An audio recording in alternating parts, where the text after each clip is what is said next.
Hello, everyone. Happy Thursday. I'm so glad to be seeing you all here for our Thursday Lunch and Learn with Adam Walter. Hey, Adam, how are you? Oh, I'm hanging in there, just trying to suck down some coffee and be chipper. Of course. That's so awesome. So, I'm so excited to hear that you'll be joining us for our training day on February 27th. So, how about you just introduce yourself to all of our crew here? Sure. Yeah. My name's Adam Walter. Many of you guys know me from the Humanize IT podcast that comes out every Mondays, where we talk about account management, how to have better conversations with your clients. We interview MSPs. We talk about vendors in the industry and coaches in the industry who give great advice. And then we also have a software platform that helps you deliver better conversations to your clients in less time. Oh, you're muted there. Wow. Amazing. So, Is it bad that you sounded better muted? It was not bad at all. And wow, look at this.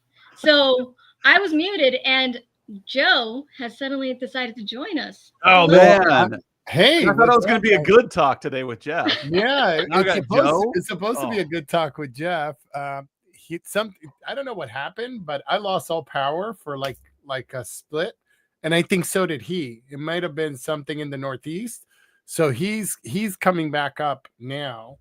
But if we wanna go live, we can go live, and then the three of us will. We are live. We are live. One of the best things about Nebraska is we have like one of the most robust electrical grids in Lincoln, Nebraska. So I can count on one hand the number of times I've had a brownout or any kind of power loss here. And one of those is because Texas. You were donating power, evidently. Well, luckily, Jeff looks like he's back on. So I am so excited to leave all of you guys on. I will be in the chat. So I'll leave it to you. Hey, everybody. Can you hear me okay? We can. Yeah. I have no idea what happened. All of my inputs and outputs to my computer just died. Like I can't get the camera to go. I can't get the microphone to go. Even the microphone on the computer won't work. I have no idea what's going on. So I'm restarting that. And meanwhile, doing this on my phone, which is incredibly inconvenient. But you know, we do what we can, right? What is the thing? Like the show must go on. So yes, we can adapt. Let's adapt and show an ability to make stuff happen here. So welcome. I am super excited. Let me get my stuff up here. What is going on? Hey, Rob. Rob is in the chat. How you doing? All righty. So with all of that, welcome to Start Grow Manage, where MSPs get out of the technical trenches and build a scalable business. And maybe I need somebody to be in the technical trenches with me today, but we'll do what we can. I'm excited to be joined by both Joe. Thank you for coming in the last minute, Joe, and Adam Walter from Humanize IT. Now, Adam is the creator and owner of Humanize IT and Virtual C, where he helps MSP account managers have engaging executive level conversations with clients that make human connections and build both businesses. So both the MSP and the client business, which is so key these days as we move towards a more business-centered model. And Joe and I had a great conversation with him on the Humanize IT podcast just a couple of weeks ago. And I'm excited to have him here with us today. So excited that I apparently blew out all of my peripheral devices here. And he's also going to be joining us at the CISA Threat Update and Sales Training event we're having on February 27th. So if you haven't registered for that, so Carla put the link up so that people can register. And Adam, welcome. It's great to chat with you again. Yeah, definitely. It's always good to have a good conversation, you know, and I think more MSPs need to see these fluid dynamic conversations. Like not everything goes correctly all the time, people, but a good conversation can happen regardless. Right. So just because your camera isn't set up right, just because your microphone isn't working right, doesn't mean you don't have a good conversation. Same thing when you go on site with a client. Maybe somebody didn't show up. Maybe your laptop's dead. A good conversation can happen regardless. Well, you know, I actually love to tell this story. Once I showed up for a meeting in South Africa. I flew all the way from New York to South Africa, and somehow my suitcase with my suit got lost. I mean, it's a direct flight, right? But it made it on the next flight.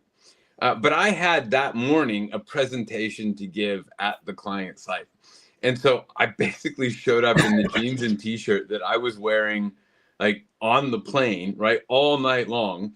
And I showed up, and this was a suit kind of a place, right? The place that they expect you to show up in a suit.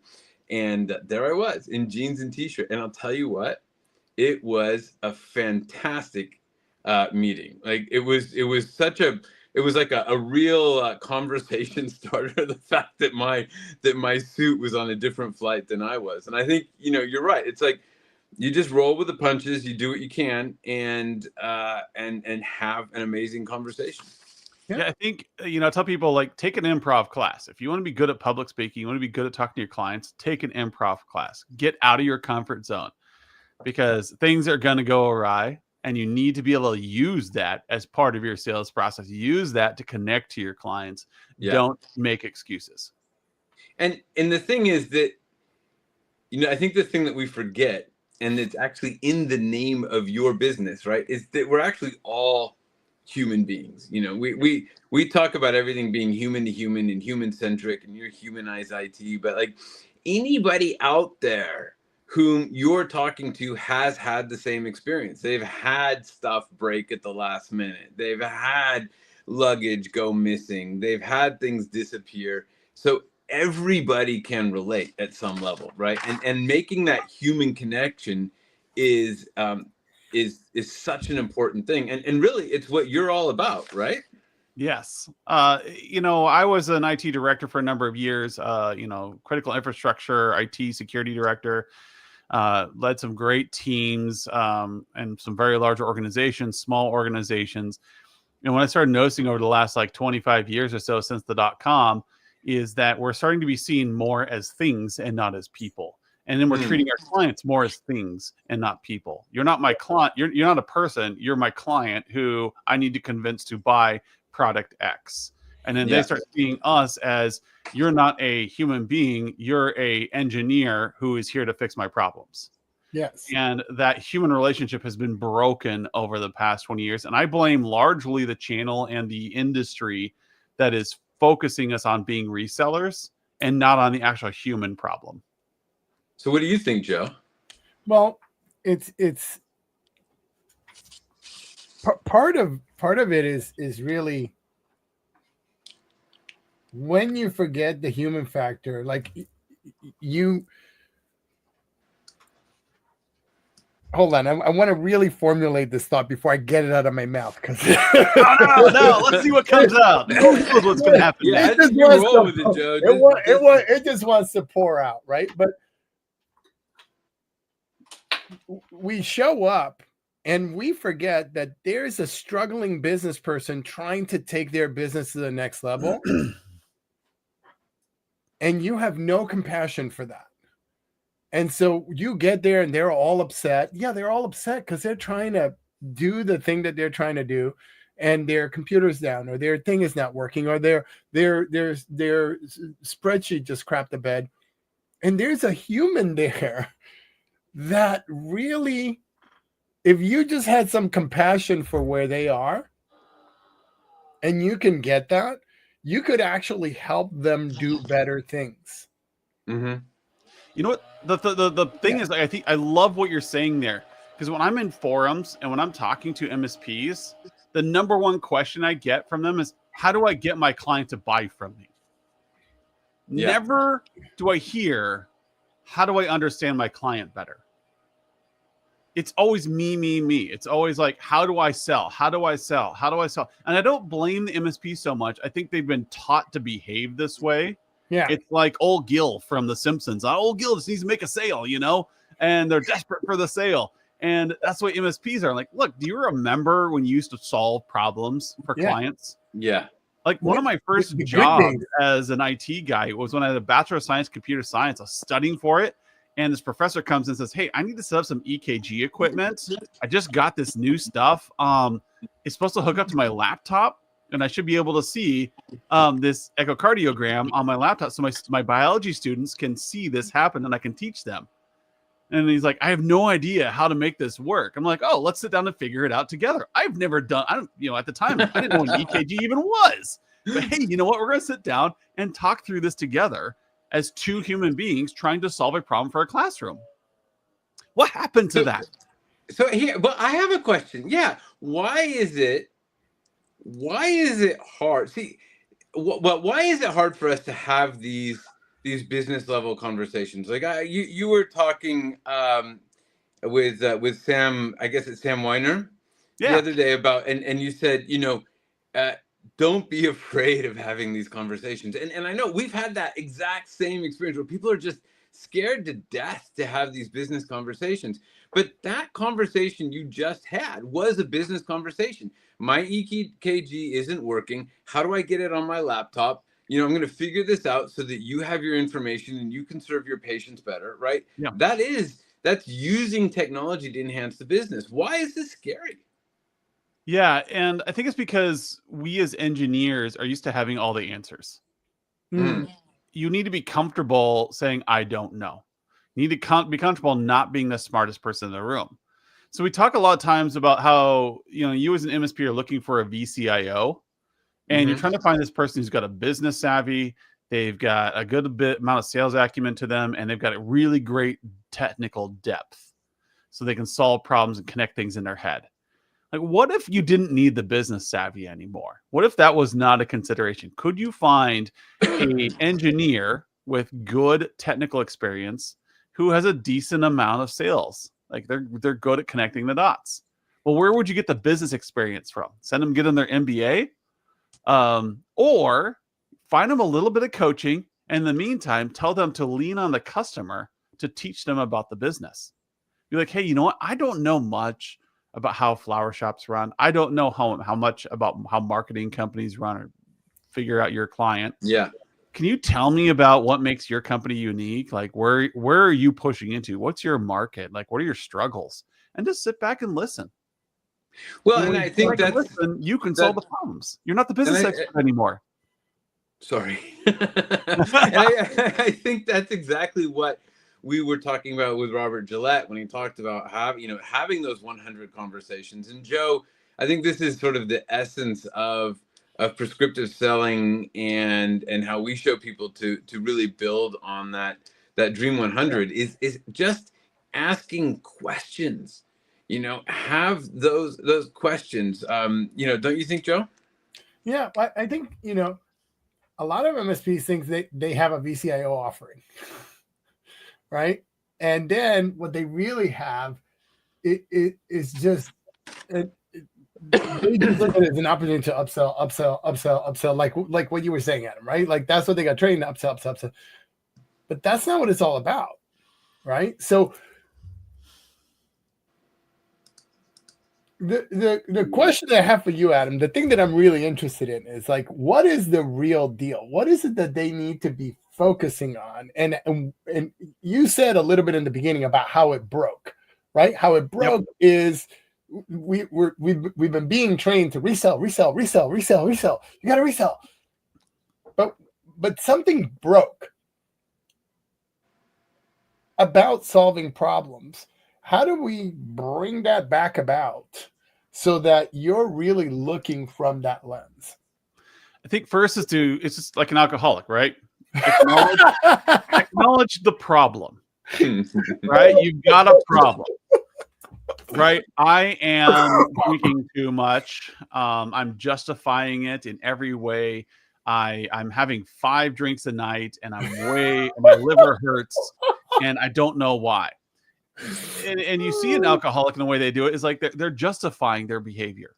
Yeah. And so we as MSPs need to sit there and go, okay, I have focused so much on asset reselling because I have forgotten that I'm a consultant.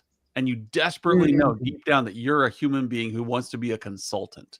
If you could give up troubleshooting and managing PCs, you would in a heartbeat. But now you're stuck. You've been convinced by Lenovo, Dell, Cisco, and all these vendors that you need to resell to make money. And so that's your problem. You got this toxicity that you picked up over the last 15 years as the culture has matured. as we've seen a commoditization of IT. The consultancy is still out there. It's still working. It's just shifted a little bit. And once we acknowledge that it has done that, we see places like Sam Weiner. What is he doing? He's offering something that none of the MSPs in this area can touch, a unique experience for vineyards. And it's because he has crafted his conversations and he has listened to his clients and said, what are you trying to solve? And he and if you listen to those podcast episodes, he talks about problems that I'm willing to bet not any of you have thought about dabbling in. Yeah. And he is making a lot of great relationships that are expanding out because now they're saying, hey, you need to work with Sam because he gets it. Yeah. And I've got other MSPs who fill in those niches because they get their customers. Yeah. They don't see the customers as just another place to install a layer 7 network.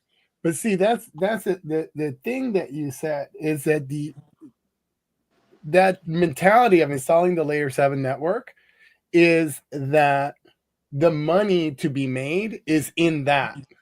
But the money to be made is in the value that you unlock for the client in their business. That when you unlock value for a client in their business, that's worth way more money than any technology that you could put in.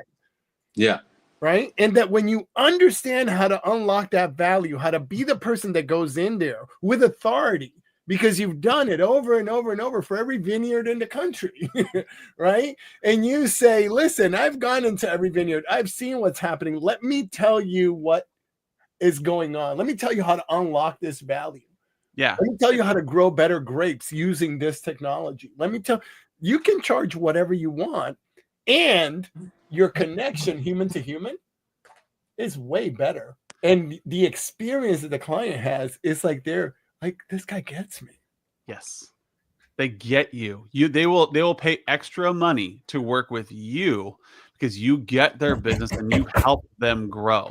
So like here's a hard reality for a lot of you MSPs out there. If you're not working with a good growth company like Start Grow Manage and changing this holistic mindset with your MSP, I'm going to pitch Start Grow Manage here really quick. If you're not doing that, another MSP is going to walk in and take this business from you. It's like you're sitting there and this one person is pitching you left and right. And you're like, man, I just need to get out of this conversation. This is annoying. Yeah. The person next to that guy or girl is buying beers and shots for everybody at the bar. I watch this happen at conferences all the time. There's a pitch going on here. There's somebody buying free drinks over here. Right. The person buying free drinks isn't selling a single thing. They're paying. Hey, you want a beer? Oh, you want a scotch? You want some Johnny Walker Blue? I got you. Hey, let's talk about why do you like Johnny Walker Blue? The person is just having a conversation and they're killing you. They're crushing your ability to build a relationship. Now the next thing that's going to go is that person sitting there with their Johnny Walker Blue at $150 a shot is going, what do you do? I'm like, oh, you know what? I'm Humanize IT. I happen to have a software platform that helps with your account management. Oh, cool. Tell me more. All I did was listen and give them a good drink. Yeah. And like, I am having a great relationship. You were over there doing a hard pitch that you'd spent the last 2 weeks memorizing. And I'm over here just building a relationship. And there's a good pre-filter to that. There's a good pre-assessment to that.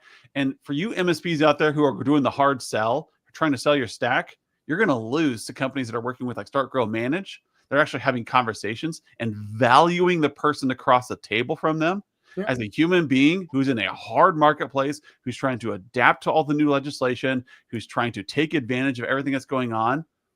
And you need to be helping that person. And I'll give you a perfect example of that. We're working with a client right now that does K through 12, right? And now all this stuff that's happening, I don't want to get into a political conversation, but there's all this stuff that's happening that there's going to be some changes in the DOE may go away. They are putting together an event for their clients for how they're going to deal with that and what alternative sources of funding are, and how do we go to the state, and how do we look at this, and how do we look at that, and how are we going to work with you, because we know that 80% of your funding is coming from that, and if it goes away, how do we... Do you think you take these events, these things that happen, right? You buy them a drink, and you turn that into a part of the conversation on how we're solving the problem for you, which is a much better conversation than, hey, come buy my stuff. Yeah. And I've been educating a lot of MSPs and advising them lately, like lean into reels online, right? Give quick pieces of advice. Hey, I see all of you. I have a lot of your customers who are worried about the DOE shutdown that could be happening this year. What does that look like? Is E-rate going to be involved there? Am I going to, because E-rate affects a lot of you MSPs who do education. Like, where are they going to get the money now that their budget has gone up by 60%? Right? They're not getting that funding anymore. Like, hey, I've got a package here for us to talk to your donors. Hey, we lost this much money this year because we're not getting E-rate because of shutdown DOE. Let's get ahead of this and get into your donors so we can start getting this funding for you. And that way, now you have the parent council that's helping. You've already got the numbers ready for them to put in front of their board, to put in front of their donors, and you help them there because you got their frustrations. And now your line items are going to stay the same or go up because donors have a lot of money. They're going to be like, we're going to help here. We're going to step in. The parent council is going to help grow this because of this problem, because you got ahead of it. Or you could wait for a year. All the legislation changes, E-rate's no longer available, and you take a 60% hit to your budget because the school cannot afford to do business with you anymore. Yeah. And who's the school going to stay with? The one that organized everything and helped them circle the wagons and understand what was happening and pull the parents in and got the numbers and give it. So they're going to look at their vendor list when it comes time to say, okay, well, we're going to have to tighten the belt no matter what, because these cuts happen. And they're going to say, yeah, everybody except for these guys, because these guys circled the wagons. They knew what to do. They gave us advice. They kept us in business, and we wouldn't be here if it weren't for them. And that's why, that's why we're big advocates of niching, because then you can do that. You can really go deep. But whether you're niche or you're not niche, you have to think about your clients in terms of what they deliver to their constituency, not what you do for them. Yep. Is how do I help them do that better? Not how do I sell them more stuff? Yeah, and that's how that's the first step you get, right? Doing a reel. I was just talking to you guys about Riverside before this call started. Yeah. You sit in front of a Riverside, open up, or whatever you want to do, Opus Clip, whatever your favorite tool is, and just talk about the potential of E-rate. Maybe go into your favorite AI tool and give you a breakdown. Is E-rate at risk?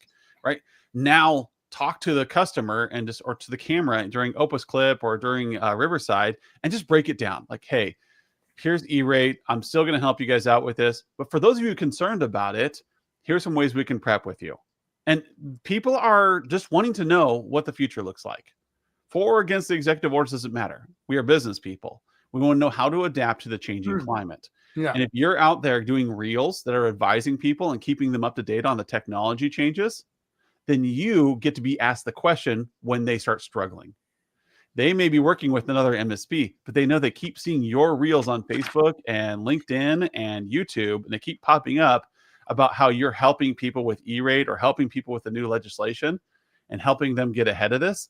They're going to see you as a confident consultant that they can reach out to, and they're going to be like, man, I want to do business with them. I know they're a little bit more expensive, but they understand what I'm going through right now, and they're going to help me. And again, and while we're talking, I can hear everybody's thoughts. I'm reading everybody's minds right now. Right, they're watching this or listening to this, and I'm picking it all up because I'm just magic like that. And they're saying, hey, this is scary. I don't know their business. I don't know how to do these things. Like there's this uncertainty that comes up around. I don't know. I don't understand. And I think one of the things to internalize is you know more than you think you know, right? So that's one. Like you actually do have ideas on these. Two, you can bring a technical bias towards this. You can talk about how technology can solve this problem, or how you're going to get funding, to help with technology, and then come back to the third one.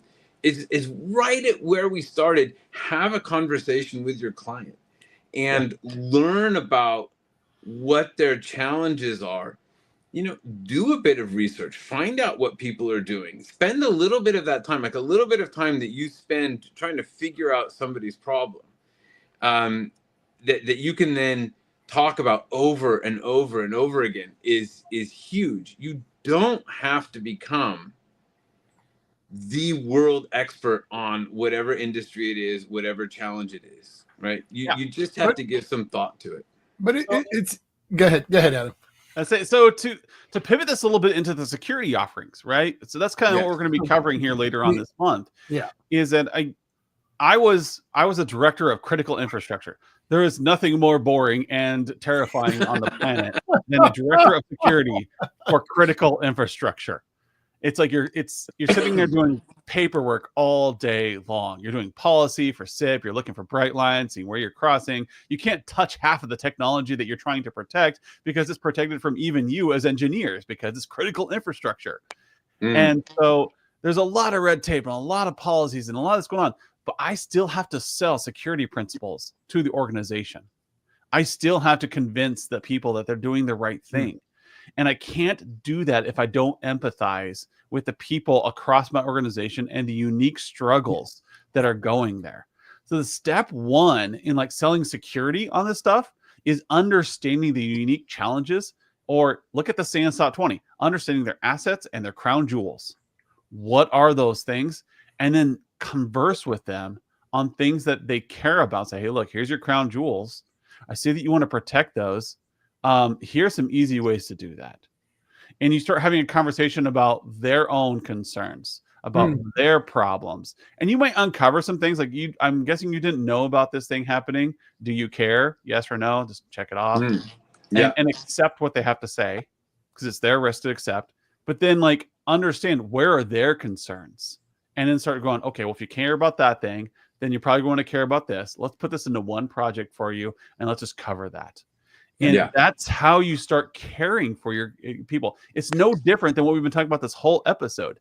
You have to understand first, listen first, and then speak maybe second, third, or fourth down the line. Listen, ask an active questions like, tell me more about, and keep going. Ask the 5 whys. And then maybe at the end of the conversation or in the next conversation, say, hey, I heard what you're saying. Here's some things I came up with.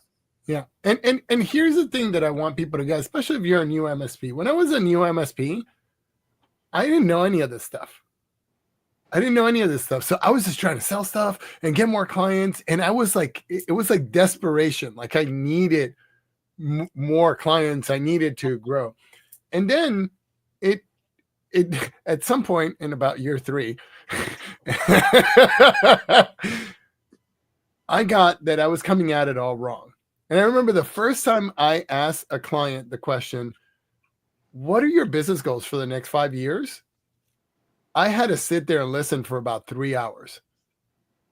And it was like, I was like, dude, I got to go. I was talking and talking.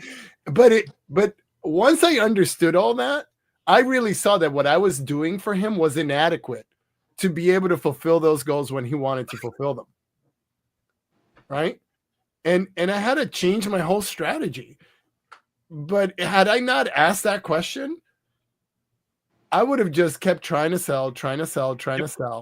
And I wouldn't have understood that I needed to build a roadmap to get to where he wanted to get. And he didn't know that there were tools available that would make his journey easier that I knew about. That I could tell him about. And as we went back and forth, that conversation got so deep. Like he's like, oh, can we do this again next week? And we did. We did it again next week. We did it the week after that. We did it for like 4 or 5 weeks in a row. You're consulting. Yeah. And then we built a brand. And it was like a whole different world. So I, Adam Walter, built a great tool, right? Here's where this comes in. I built a great tool to have these conversations. Do you still want to know what my best tool is for having a conversation with your client, even though I have spent a lot of money building one? Well, and I want to learn more about the tool you built, but tell us about the real tool. This is the tool you need. It's yeah, you got one right there. This is a number 2 pencil, people. It's yellow, so it's kind of bleeding through my green screen here. And then I have this. I just had a conversation with an MSP yesterday, 2 MSPs yesterday. Do you know what I did? I had no laptop available. There's this cool stuff called paper It's amazing. and a number 2 pencil because you're going to have to erase some things. Don't use Yeah.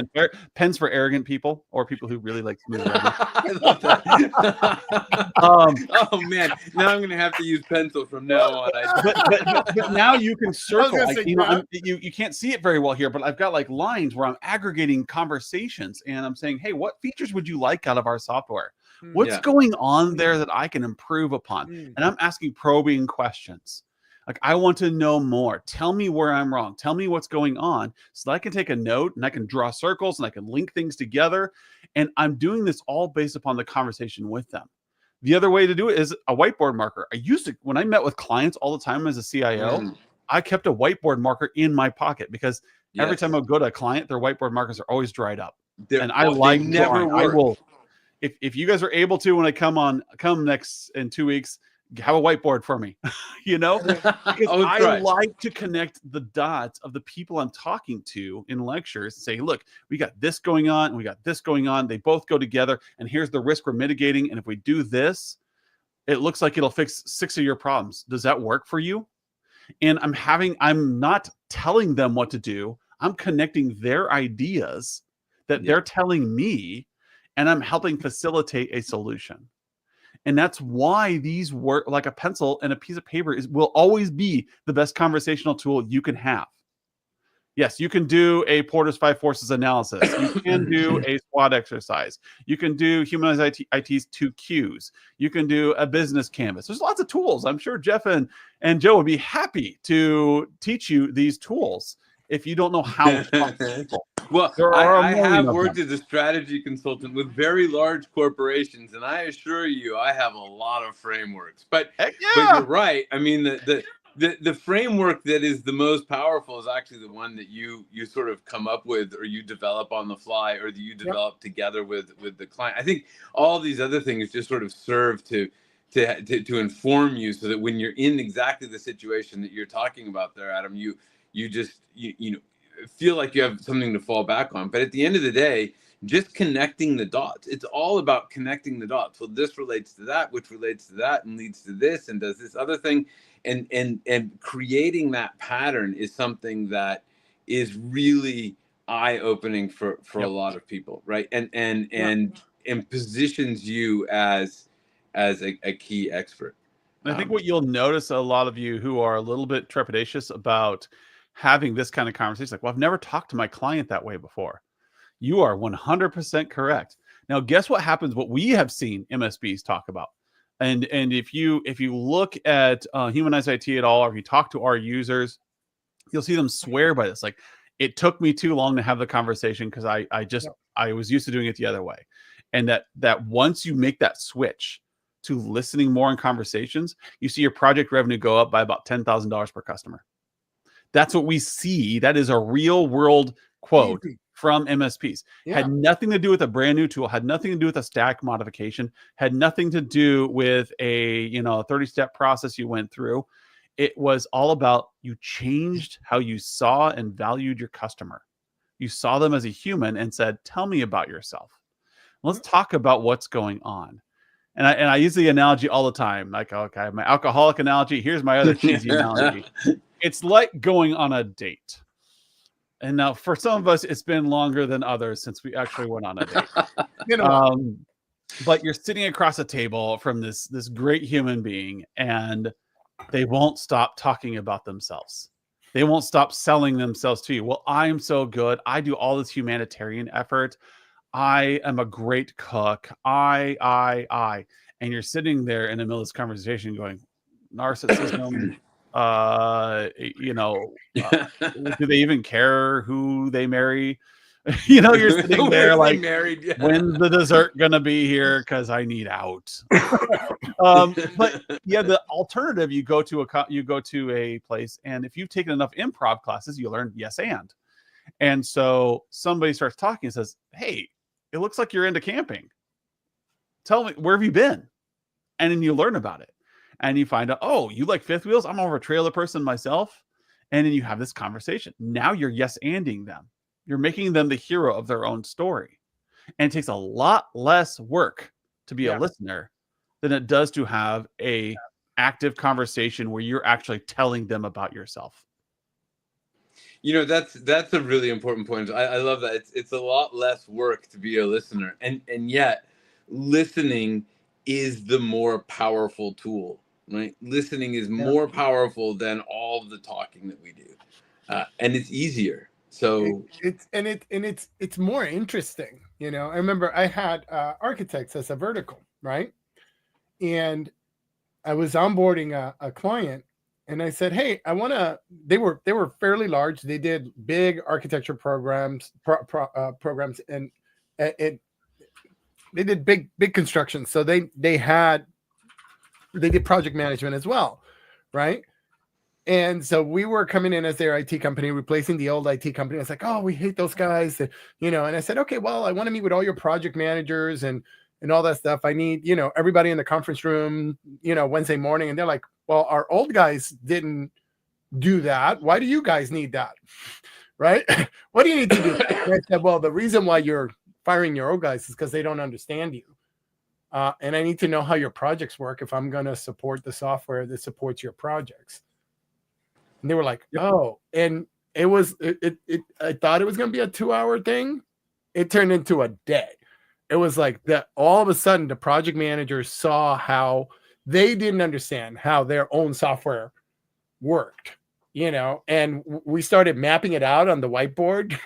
And we had to get paper for both sides to keep adding, because it just kept getting bigger and bigger and bigger until we had the whole thing mapped out. It was like, "Oh, okay, great. We can go work on this now." And from that day on, they never questioned anything. Like, I'll make you jealous here, Joe. I used to have we used to have a large building. It was all for training and facilitating. We had a white room. Oh, that's awesome. Yeah. Man, I tell you what, stuff got done. We used to have people like MSPs would fly in, like a $5,000 workshop just on you. And our goal was, we're going to talk about your MSP for 2 days. We're going to divide it up into these sections. And I'm going to start on the left side of this room, and we're going to map out your process all the way around. So the last thing we work on is your action items for the next 6 months to build your program. And it was one big whiteboard from floor to ceiling where we mapped this out. And those were the best conversations. And then the pandemic happened and we stopped doing those. I should probably do those again. I think you should. Yeah, that's actually a really neat idea. What if we were to offer something like Joe and Jeff? He's like, the three of us, like, I'm thinking the room with Joe and Jeff put this room for 2 days, and we're gonna revamp your MSP. Yeah, why not? I'm in. Let's do it. I think that would be really, you know, and I think with our combined sort of approaches here, they could be a really powerful couple of days. Yep. And we'll come out to Lincoln, because, you know, New York's too expensive, but we'll find something cool out there. But we have we have good food out here. Yeah, no, I'm sure. Not much to do unless you like the outdoors. What is that? We have the most gorgeous outdoors here. We're gonna get people focused. We have the most beautiful sunsets, the business. best river valleys. Oh man! But if you're looking for city time, that's not Lincoln. No. I'll give you some great steak. Yeah. I'm a big horseback riding guy, so if you get me around some horses, I'm good to go. Oh, there's plenty of horses out here. People love.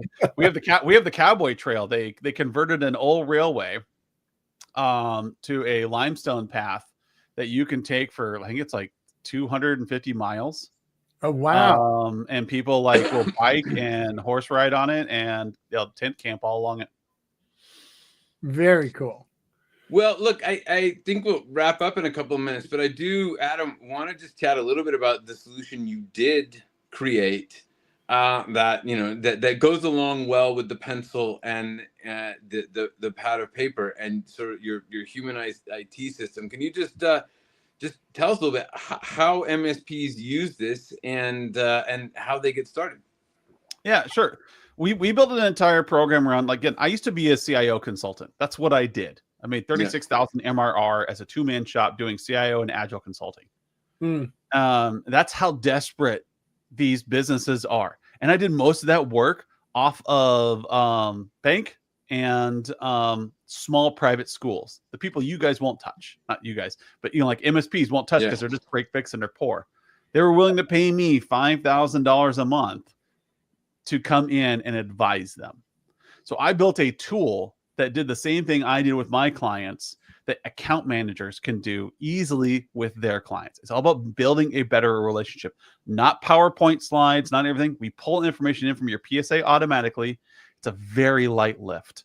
They come in and then we will coach you during your onboarding, the basics of QBR, how to deliver a QBR, workshop there, how to build an automated stack assessment. So we automatically evaluate all of your assets for projects and revenue and put it on your roadmap for you automatically.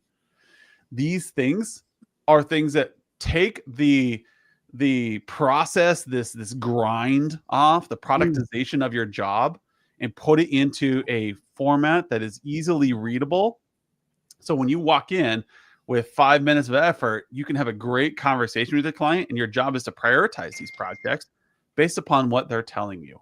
It's all about the conversation, and then you use our tool to prioritize projects, take more notes, and align. You've got the 200 projects that you can do for the client right in front of you, right here. They can see them too.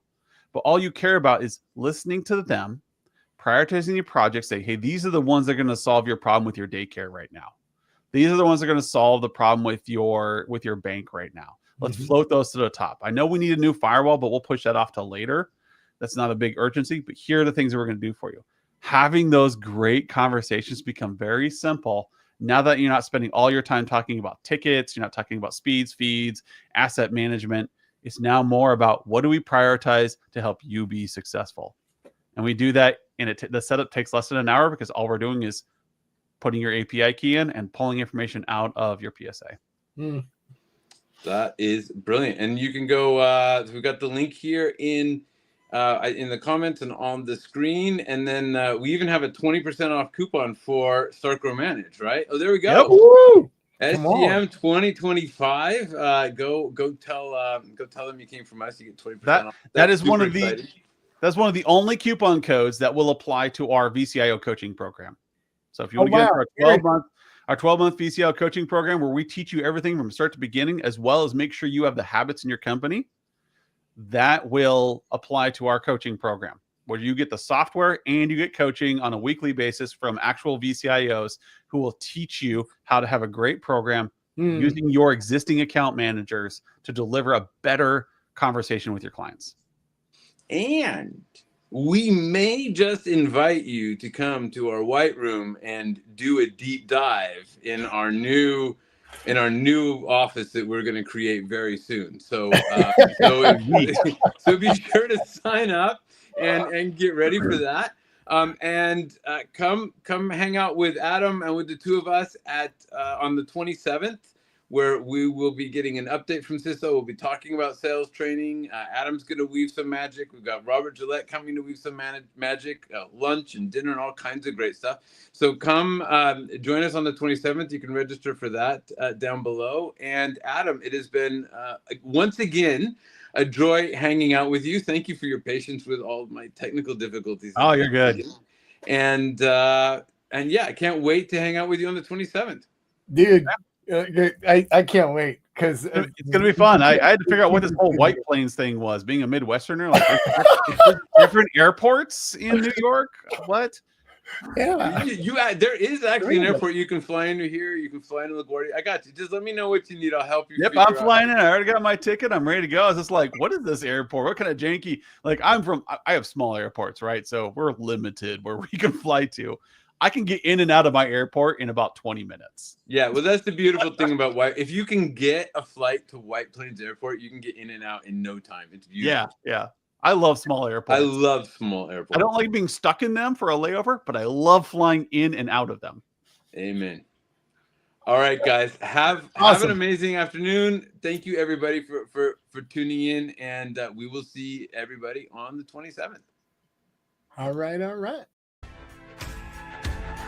Thanks for joining us, and a special thanks to our subscribers. Consider becoming one right now and tap into our insights and instincts to help drive your business vision and success. Remember, you didn't start your business to feel frustration. You started it for freedom. we can help you discover the impact, freedom, and wealth you always imagined. Learn more at startgrowmanage.com/learn more.